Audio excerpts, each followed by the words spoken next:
Happy Monday, everyone. Hope you guys are doing all right. It's me, your boy, Ryan Flowers, a.k.a. Clutch Sports Talk in the house, man. Got to bring that energy today, man. It's Monday, I know, but I'm here to get you guys through and get you started right for the week, but tonight, man, I got lots to talk about as usual. First thing I want to talk about is the Dallas Cowboys. They're picking number 10 overall. Will they take Kyle Pitts? Will they trade up? I don't know. I have some thoughts about that. I also want to talk about Kevin Durant. He got injured again Saturday or yesterday. I forgot. A little contusion on the leg. What does that mean for the Brooklyn Nets? What does that mean for him? Also, some thoughts and some comments about a recent interview he gave in regards to the top 5 players he's actually played with.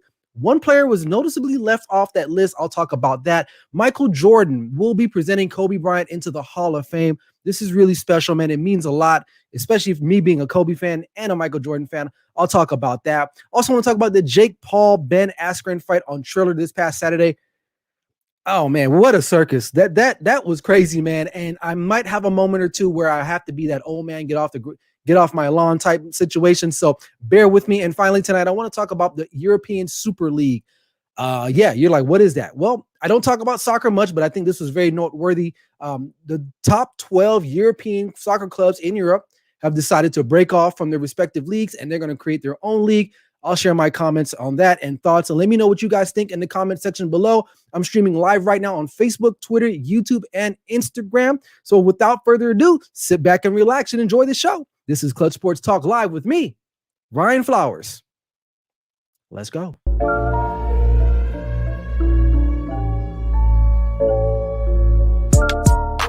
Clutch Sports Talk Live with Ryan Flowers is presented by All Pro Digital Sports, the future in sports media content. Let's go.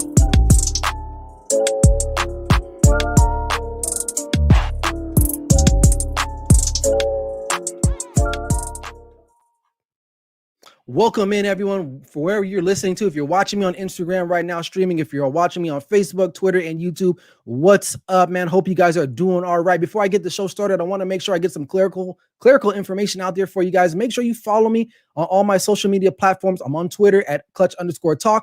I'm also on Facebook at Ryan Flowers and Instagram at clutch.sports.talk, and as well on YouTube, search Clutch Sports Talk. Make sure you hit YouTube up, man. Right after the show, immediately go ahead and subscribe to my channel. Trying to make that push. I'm trying to get to 100 subscribers by the end of this month, but I need your help. And make sure if you're in the live right now, whether you're on Instagram or the other social media platforms, man, keep them comments rooms, keep the comment room busting, man. Like, give me some questions, give me your thoughts, give me your concerns about the show. Other than that, man, we have a great show in store for you tonight. Like I said, we got to talk about Dallas Cowboys. Got to talk about KD.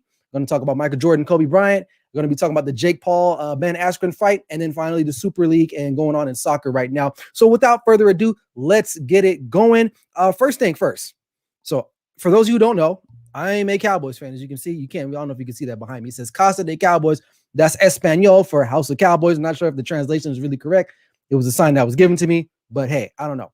But anyway, the Dallas Cowboys, this has been all over news, and I actually posted a video Friday. If you want to check that out, it's on my YouTube media. Should the Cowboys take Kyle Pitts? A lot of people are like, nah, that's stupid. We need defense. They need defense. And I'm like, okay, I get it. One of the worst defenses of last year, of course. I mean, you can't deny that. They don't really have a lot of secondary help. They did draft, what's his name? Trayvon Diggs last year, rookie out of Alabama. And so a lot of people feel like they probably need to go out and get a Patrick Surtain Jr. also out of Alabama to help shore up that secondary. Here's my thoughts on this. Well, first of all, the Cowboys defense they need more help than just in the secondary. I mean, for those of you who don't know, Cowboys defense was crap. I mean, was shite. Okay. But a lot of it stems from the defensive line play. Now, and also too, they did get rid of their defensive coordinator, and Mike Nolan. He's gone. He's hit the bricks, which was a terrible hire from the beginning, which, okay, we won't get into that because I only got a few minutes tonight. So he's gone. They need to go ahead and still bolster the defensive lineman. You still have DeMarcus Lawrence. Now, they did lose Aldon Smith, but he went to Seattle, but he looks like he's in hot water right now due to something going on with him, as usual. I do like some of the, I do like some of the defensive linemen they have. Neville Gallimore, guy that stepped up. So I think, before I get into what I think as far as them taking Pitts, there are some pieces there. Now, Jalen Smith, Kyle, LVE, Leighton Vander Esch, he's coming off injury again. Jalen Smith really not living up to the contract that he signed in the offseason. So there's some question marks there. I do like the secondary pickup and help that we got in Keanu O'Neal, who can actually play a little bit of linebacker as well, and Donovan Wilson, who actually kind of showed up a little bit in the secondary as a safety for the Dallas Cowboys. And I think maybe with Dan Quinn coming in and being a new defensive coordinator, the Cowboys may have addressed that need, and maybe they might be a little bit more modern as far as their schemes and techniques are concerned. So here's my verdict. If Kyle Pitts is available, I mean, let's here, let me pull up the 2021 draft. So, all right, you got Jacksonville picking one. You know, they're taking Trevor Lawrence, okay? The Jets are taking a quarterback. San Francisco, I think, will probably take a quarterback, which we don't know who. Atlanta, this is where he might start slipping. He could go there. The Bengals, will they take an offensive weapon? It depends. Maybe they go out with an offensive tackle to help protect Joe Burrow. Miami might be in the need for another offensive player. And then Detroit, who, you know, God knows who Detroit will take. They'll probably take a wide receiver because that's what Detroit does. Carolina, you know, might. Denver, who knows? And then here are the Cowboys. For all intents and purposes, for the sake of discussion, if Kyle Pitts is available at 10, Dallas Cowboys, you got to take him. You got to take him. And I know some of you in Cowboy Nation or just some of you in general are going to be like, that's stupid. Why would they take Kyle Pitts? Well, here's why. Kyle Pitts, honestly, if we're just talking about skill, just straight up skill, he is arguably the second or even the best player in this draft. Now, if I'm a GM, I kind of have a mix of, well, I do need to draft for need, but then I have to take who's best on the board. In this particular case, Kyle Pitts is one of the best players in this upcoming draft. Experts have him locked in as a generational player, especially at tight end, and why not? Just think about this with the Dallas Cowboys. I'm going to pull back my other screen here. Amari Cooper, Michael Gallup, okay, CeeDee Lamb, Ezekiel Elliott, Dak Prescott, and you add Kyle Pitts to that mix. That's a tough offense. Literally, right now the Dallas Cowboys do have some tight ends in Blake Jarwin and Dalton Schultz, who, they've shown a little bit of ability. But Kyle Pitts, to me, from what I've seen from all accounts, is the real deal. Why not get another offensive weapon to help your highly paid quarterback? Why not? You're paying him all this money. You might as well get him some help, right? It's like you go out and you pay all this money for a brand new kitchen or a new stove, and then you're only going to use the microwave to heat up a Hot Pocket. You better be cutting some filet mignon on that thing. That's all I'm saying. And Kyle Pitts is that filet mignon, and you need to go out and get him. Now, if he's not there, then okay, then you go and take Patrick Surtain. But if the dude is there, you got to take him. And here's why also. This defensive draft class is one of the deepest that I've seen in a couple of years.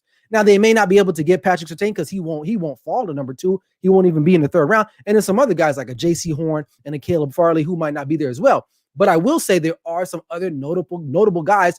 If you're Will McClay is, if you don't know, he is like the director of player something. He's like one of the best recruiters or scouts that they have, and he's helped draft a lot of good guys. I'm pretty sure he is digging into the vault and looking for really solid guys. So I think that, at the end of the day, if Kyle Pitts is there, do it. And I'm also we're getting some comments on YouTube right now. My boy, All Even Podcast with Barry Grant Jr. Hey, that's my dog right there. That's my New York homie right there. So he says trade up a few spots. Why not? Why not trade up? I mean, I think if you get a guy like Kyle Pitts, you look at the successful teams right now, especially on offense in the National Football League, they all have what? What's one thing they all have in common? Dominating tight ends, guys that can control the middle of the field, guys that create really tough mismatches for secondary personnel on the opposing team. So why now? Kyle Pitts is not going to block much. Okay. He's more of a receiver than a tight end, but that's fine. You have other guys you can bring in to do that for you. Now, he's not all the way soft. He will block, but let's just be real. You're not going to get him to have him block. He's not that dude. You're going to put him in line him up, get some mismatches against a linebacker, get a mismatch against a safety, and let it be. And Dak Prescott would benefit tremendously from having a Kyle Pitts. So I'm all for it, man. And if, for those of you in Cowboy Nation that are like, you're stupid, I'm not watching the show, that's fine. I get it. But hey, it is what it is. I'm kicking the real, because I can easily just say, you know what, just, play it safe. But here's the thing. If you got a chance to go out and get a generational player right now at number 10 spot, or hell, even trade up for him, why not? Why not do it? So let me know what you guys think, man, in the comment section below. Should the Dallas Cowboys trade up? Should they just get him? Should they wait for him? I don't know. I'm on the majority of saying go get him. But if you want to know my more thoughts on what I have to say about this topic, make sure you head over to YouTube after the show is done and watch my video about the Dallas Cowboys and them taking Cal Pitts. So it's a good one. So anywho, moving on. KD, man, again, went out yesterday, I believe, against the Miami Heat. It looks like it's a leg contusion, so it shouldn't be too bad. But dude, like this is like the third injury, I believe, this season so far. Is his body wearing down on him? I don't know, man, but it seems to me that something isn't going right. And I think for the Brooklyn Nets, they should be concerned because as of right now, I believe the trio in Harden, Kyrie, and KD maybe have only played 7 to 8 games together. And from what we learned in the NBA, you know, you have to have cohesion, and these guys on the court don't have that cohesion left, and KD is still getting hurt. Now, I don't know the severity of the leg contusion. I mean, it's like a bruise on the leg. You know, for those of you who are not familiar with the medical terminology, contusion is basically a bruise. So it's like, why didn't you say a bruise? Well, it sounds more educated to say contusion. But anyway, so if I'm the Brooklyn Nets, Steve Nash right now, I'm kind of worried, man, because here's the thing. We just lost to the Lakers about a week ago at home with KD and Kyrie, even though Kyrie got ejected. You lost to Miami, you know, and KD played pretty much for the most part of that game until he got hurt. Kyrie had a good game, and still no James Harden, and still no timetable on him when he's returning. So, and you just lost to Marcus Aldridge, who retired due to a heart condition. So, which, you know, I wasn't really like big on that pickup anyway, but right now this team is kind of, I wouldn't say falling apart at the seams. They're still good enough to win out in the East, but eventually in a 7-game series, this might take a toll on these players. Now, we all know James Harden has not been a guy who's had a really good playoff record or a playoff type of representation in the playoffs. Kyrie is a good player. Kevin Durant, his body's just failing, man. He's got the hamstring. He's got the leg contusion. He's probably got some other stuff that we don't even know about. And I get it. These guys aren't always 100%. But you look at LeBron, you look at AD, these guys have been resting this whole time. So I think, and granted, KD has been resting for the most part, but he's trying to come back probably a little bit too early from some of these injuries. And therefore, other injuries are, you know, his body's overcompensating. So who knows what can happen? I mean, the contusion could have just been a freak accident, but it's like, dude, you're hurt again, my dude. Like, what's up with that, man? So, you know, my boy Barry Grant says, he said, hey, once you tear that Achilles, overcompensating causes other injuries. They need to start limiting his minutes going forward. I absolutely agree. For those of you who don't know about an Achilles injury, it's one of the worst injuries you could ever have as a professional athlete. It's up there with like a torn ACL or MCL. Achilles don't technically heal all the way. Sometimes you have to get them surgically repaired, but you never have that spring. You never can really bounce back. You saw what happened to our beloved Kobe, rest in peace, Black Mamba. He had that Achilles injury, and he quite wasn't ever the same after the fact. Now, he did put up like 50-some points in his last game, but it was against the Utah Jazz. But anyway, so there have been other notable players that have had Achilles tendon injuries and just haven't bounced back. So who knows? His body could be overcompensating, and I think this might be a telltale sign of what's to come with the Brooklyn Nets moving forward. Will he be able to handle all of this when they get into a 7-game series with a tough, gritty team, like especially a good defensive team like Milwaukee or even the Philadelphia 76ers? Like, we know they have the offense, but will KD honestly is probably their best defender on the team right now, but he is not available to play and they cannot get their act together. So before I move on from KD, I just was watching an interview. I forgot what was the show he was on, but they basically asked him who were the top 5 players that he has actually played with. Now he listed Kyrie, he listed James, he listed, and it wasn't clear, was it James Harden or LeBron James? I'll probably say James Harden, I would say. He listed Klay Thompson. Who else did he list? There was 2 other people that he listed. God, someone help me out. I just forgot what he said, but it was Kyrie, number 1, Steph, 2, Klay, James. Oh, and then the last one was Serge Ibaka. Serge Ibaka. Now, think about it. When he was in Oklahoma City, who did Kevin Durant play with as well, outside of James Harden? Think about it. Russell Westbrook. He did not even he had Serge Ibaka over Russell Westbrook. So it's like KD, not only is his body is failing him and it's very sensitive and soft right now, so is his mentality. And this is why I can't get behind KD, man. Like, let's be real, man. I know you probably don't have a great relationship with Russell Westbrook. Hell, a lot of people don't have great. I'm tongue tied. A lot of people don't have a great relationship with Russell Westbrook. But come on, man. You're going to pick Serge Ibaka over Russell Westbrook, Mr. Triple Double? Come on, man. Like KD, and then he's getting into it with Michael Rappaport or whoever the guy is. It's like he's getting in with Remy from Higher Learning. It's like, dude, he's just one of the pettiest athletes I have seen in quite some time, man. And it's like a little girl.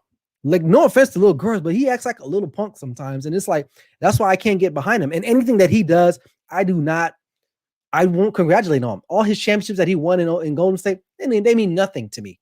Nothing. And I get it. A lot of people have jumped teams to go to other better teams, but it's just something about this dude I don't like. I don't respect him at all. Now, he's a good basketball player. Yeah, that's one thing, but I really don't care too much for KD and his politics and anything other than that. So with that said, man, let me know what you guys think. Is KD too soft? Is his body soft? And is his mentality soft? I think both, and they're both failing him at this point in time here in 2021.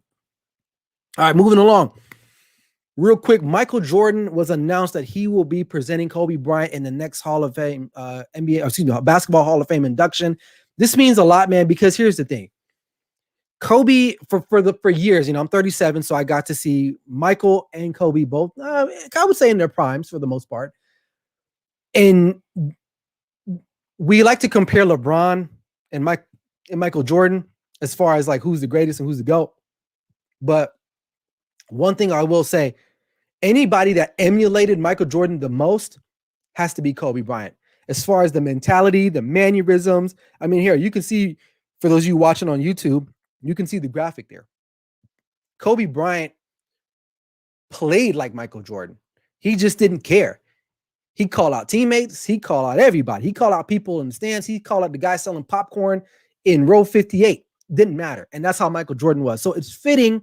Not only did he give a eulogy to Kobe Bryant at his funeral, last year, it's also fitting that he's going to present him in the Hall of Fame. So I think this is a good move. I don't know the details why Michael Jordan was chosen, but it wasn't random, obviously. It's not going to be Shaq. Some people maybe thought it might have been his wife, but if this was something else, maybe Vanessa Bryant could have spoke on it. But because this is basketball related, why not get the GOAT to present one of the best to do it himself? And he should be in that argument as well as the GOAT, Kobe Bryant. So, as a Kobe Bryant fan, a Black Mamba fan, like I think this is really cool.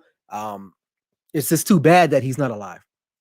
And, but I know he's up there doing his thing, getting on people's nerves, but pushing people to the limit. And I think that's why it's so fitting that a guy like Michael Jordan would be the guy presenting Kobe Bryant in the Hall of Fame induction ceremony. So shout out to whoever put that together. I think that's legit. I think that's super dope.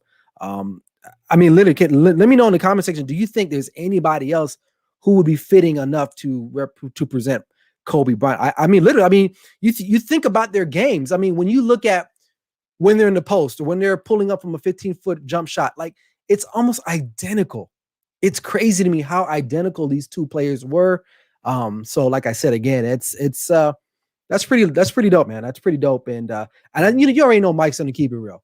He's going to keep it real because that's what Mike does. Now, a lot of people maybe don't like him personally. I don't know the man. Probably never meet the dude. But just from what I can see from a competitive standpoint, he's probably one of the greatest competitors we've seen in all of sports. And Kobe Bryant is right there with him.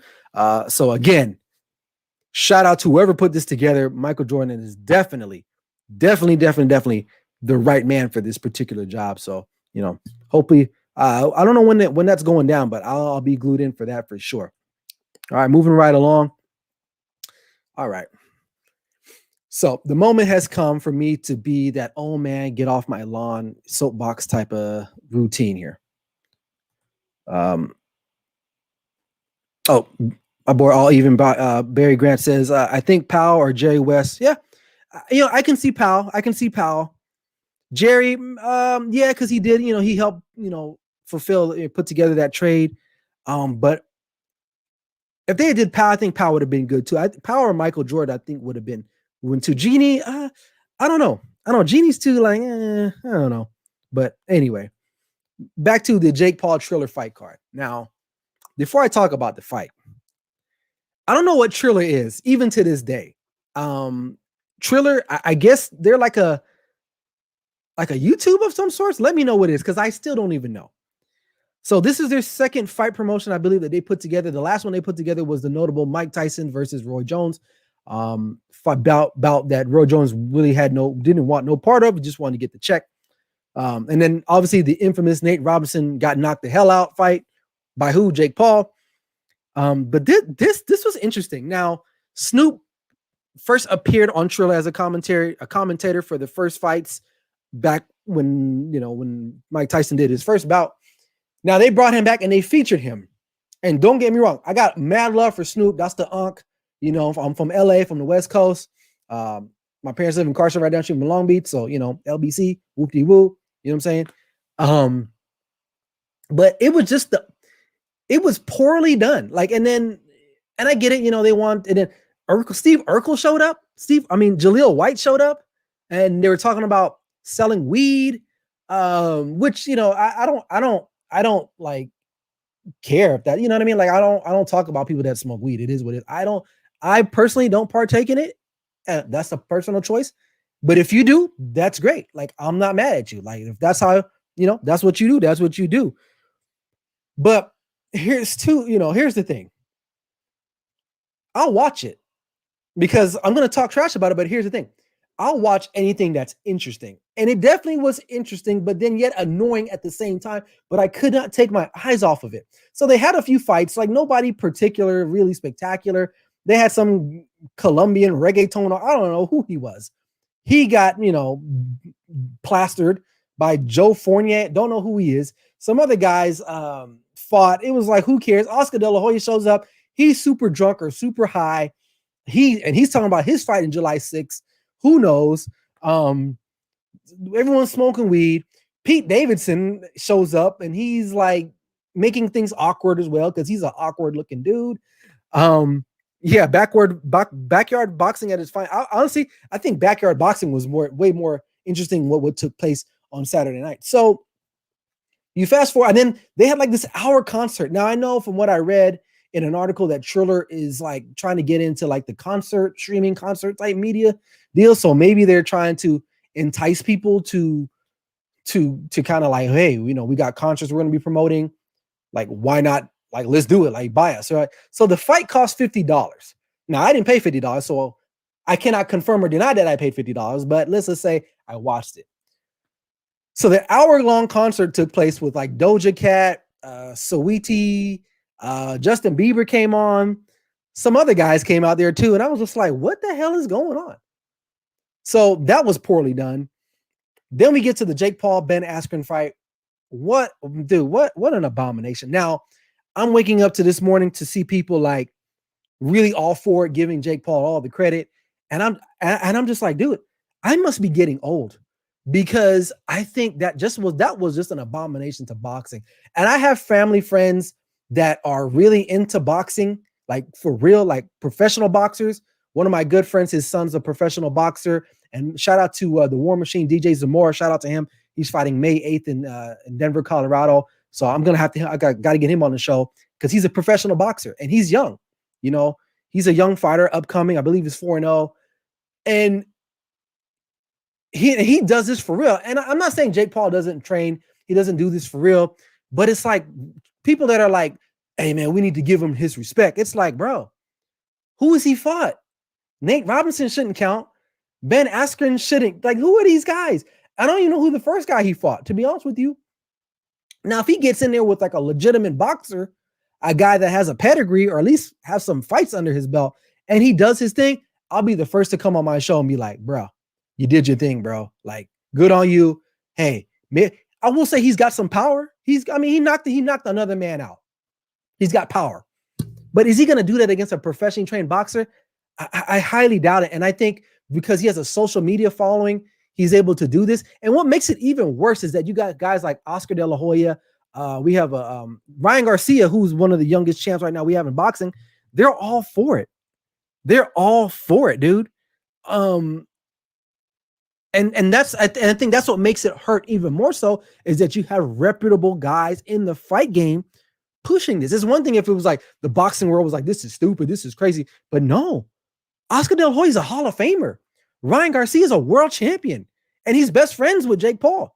So mind blown. So I don't know, man. Like I said, I'm waking up to this one in the comments, and people are like, why do you think it's a problem for boxing? Well, if you don't know why it's a problem, then I'm either just too old or you're too damn young, and I'll leave it at that. So, but like my boy Barry Grant says, he says when he turns pro and fights real guys instead of washed up athletes, he'll get respect. Absolutely. To get respect, you got to earn respect. Okay. I don't even know if I even said that right, but that's what it is. So Triller, I don't know, man. I'm going to watch the next one, July 6th, when Oscar De La Hoya fights. He didn't announce who it was, but it's going to be interesting. Hopefully he doesn't show up high or drunk, but maybe if he does, that might be a little bit more interesting. And I swear, I pray to God that if they have music in entertainment, let's just cut that down to like 15 minutes, guys. We don't need an hour and a half of watching Doja Cat with like her 4 top songs, which is all the songs that she has anyway, or Saweetie. Like, who cares? Like, who cares? Because I personally don't. So we got a question. He says, playing devil's advocate, though, competition can possibly make the sport better. What are your thoughts on that? When you say competition, like if he fights other really good fighters, is that what you're saying, Barry? If he fights other good fighters, yeah, absolutely. Like, I get the premise of it. Like, I think it's cool that they have like the locker room interviews. The music entertainment is not so bad depending on who you have out there. Snoop is cool, but I think they only need Snoop in doses. Too much Snoop, I feel like it can be annoying for some people because not everyone smokes weed and not everyone is about that. You know what I mean? I think the way they had it initially when he was just a commentator was perfect. But shout out to Mario Lopez. I did not know he knew the fight game that well, and he did. So shout out to him for that. But I think they just went overboard too much. It was kind of like watching Come to America 2. Like, you had something good for the first time, and then when you came back the second time, you did too much and you kind of ruined it.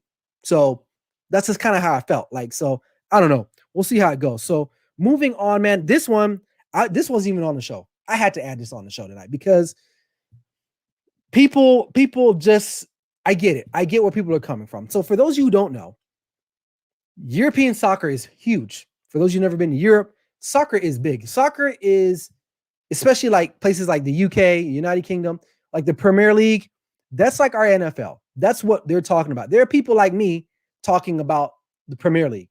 Like, they're doing Clutch Sports Talk in the UK, but they're talking about the Premier League. Like, that's what they do, right?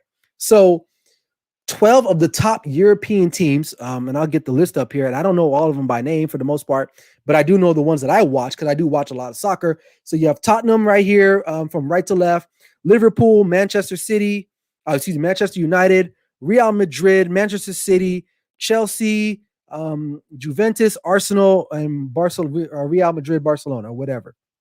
Excuse me, Barcelona. So those guys have decided, look, we're going to split off because let me give you a little backstory about how soccer, especially as far as European soccer, is regulated. So if you suck, they bump you down a level. If you're good, they move you up, which is nothing like American. That's why you have teams tanking every damn year in most of our sports.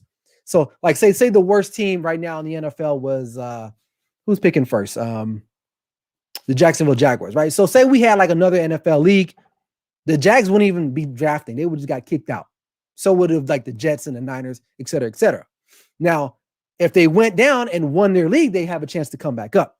And also in European soccer, in these particular leagues, the top teams actually generate a lot of money for the other smaller teams.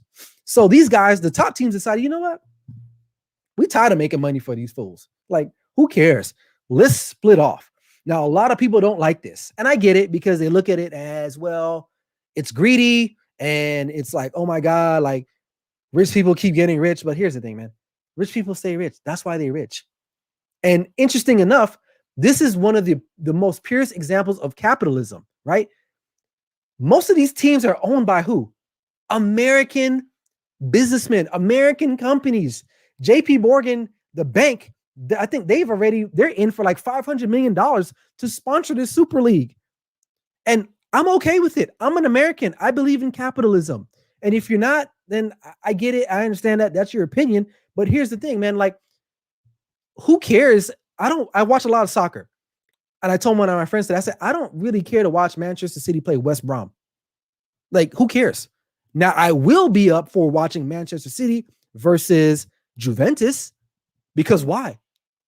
The star power on the field, man. Like, that's what it's about, dude. And here's the thing. Now, the UEFA Champions League, FIFA, they're all like, well, hey, you can't participate in these if you play in this. Okay. We're making money. Because here's the thing right now. A lot of these stadiums have no fans in the stands. So they're not making money. So these big teams, the top 12 teams, it's like, look, here's our chance to go make some revenue, because the games are going to be top notch. We're going to have advertisement up to you know what, and we're going to get paid. We're going to get paid. So many sponsorships, okay? And honestly, I'm okay with that. I'm okay. I know I sound like a typical American, all capitalistic, but hey, it is what it is. That's what makes this country great. And I get it for those people who are from these countries. They don't want to see Americans come over and kind of deflower something that they hold near and dear to their heart. And I get it. Football in that country is in Europe is big. It's big, and I understand that. And I don't want to downplay that. But look, you have an opportunity to get the best soccer that you can possibly see. The best soccer, man. Like, think about it tonight. I don't know who's playing in the NBA, but do I care to watch, I don't know, Orlando Magic play the Sacramento Kings? No. Would I rather watch the Lakers versus the Brooklyn Nets more often? Yeah, you would too. So it's the same concept. So same thing in the NFL, man. Like, do I want to watch the Jacksonville Jaguars take on the Cleveland Browns, even though they just made the playoffs? No, I don't. I would rather see the Chiefs versus the Buccaneers, or the Buccaneers versus who's another good AFC team? I don't know, somebody else. I mean, literally. I mean, so it's like that's what I want as a consumer. Like, these guys are greedy. We understand that. That's why they're rich. I can't get into all that. All I can say is that I'm okay with it. Now, and honestly, a few years ago, we almost did it in college football. There was almost like a super college team league where like Texas and the SEC is almost like a super league anyway. So we kind of already have that in our sports already as an American. So like, who cares about the smaller teams? Like, I get it. It's a business at the end of the day. And if I'm not watching these lower grade teams, why do I care? And like I said, they're not going to kick these guys out of the World Cup. You know why? Because why do we watch the World Cup? For those players like the Ronaldos, the Messis, you know what I'm saying? The Drogbas. That's why we watch these games. Like we watch any of our favorite teams. So it's a bluff. And honestly, I can live with that, because the World Cup's every 4 years. I can live with not seeing the World Cup. Honestly, when I can get these great matchups on almost every week, as this league decides to form up. So I'm okay with it, man. Like, really, like, I'm an American and I'm capitalistic. I believe in capitalism. And so that's just what it is. It's a survival of the fittest, especially in this climate, this environment, this social economic environment that we're in, you know. So, hey, it is what it is, man. I don't know. Am I just being really mean, or do you guys agree with me? And let me know, man, before I get up out of here. But hey, we got a lot of people on Instagram joining in. What's up, Rock Street Sports? Appreciate you, man. How you doing? We also got Henry C. Taylor. What's up? STS LT. What's up? How you doing? And Cam Major. What's up? How you doing? And the final whistle. You guys are not here anymore, but it's all good. But anyway, man, I'm past my time. I'm out of here. But before I go, make sure you guys subscribe to my YouTube channel as soon as the show is over immediately. I need your help to get to 100 subscribers by the end of the month, man. I can't do it without you guys. Also, while you're there, check out the other videos I got. I got the Lakers. I got Dallas Cowboys. I even got what took place with the Jake Paul fight on Saturday night. So good content in there, man. And make sure you catch me live again this Wednesday at 5 p.m. Pacific Standard Time. You guys know what it is. I appreciate you guys. Thank you so much. Enjoy your evening, and I'll see you guys on the next show. This is Clutch Sports Talk Live with me, Ryan Flowers. Never settle till the work is done. Be blessed, guys. Peace.